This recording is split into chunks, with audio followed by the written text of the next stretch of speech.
Il-lettur Raymond Zammit qal li l-vuċi ta' tfal trid tiġi rispettata b'mod konsistenti, speċjalment f'każi li jaslu l-qorti. It-tfal dejjem għandna nisimgħuhom, it-tfal għandhom anke fl-opinjoni tiegħi jkollhom l-avukati tagħhom li jażluh huma li jirrepreżenta x-xewqat tagħhom. Osserva li 36 sena wara li kienet adottata l-Konvenzjoni ta' Nazzjonijiet Magħquda dwar id-drittijiet tat-tfal, għad hemm nuqqas taqbil dwar il-jett tagħhom li jkollhom sem u vuċi f'deċiżjonijiet li joqtuhom fil-laħam il-ħaj.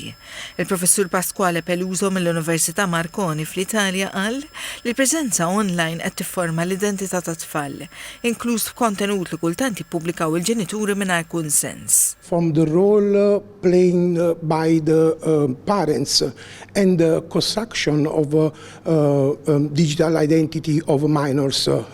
We know that parents sometimes publish many images of their children, sometimes without their consent, and how this image can influence the construction of the future identity of the minors. Il-President Emeritu Mary-Louise Colero Preca appellat biex it-tfal jitqisu bħala parteċipanti attivi fis-soċjetà. Il-Ministru għall-Politika Soċjali u Drittijiet tat-Tfal Michael Falzon enfasizza kif id-deċiżjonijiet politiċi għandhom iqiegħdu l-tfal fiċ-ċentru, l-aktar fit-tfassil tal-politika li taffettwa l-iżvilupp tagħhom.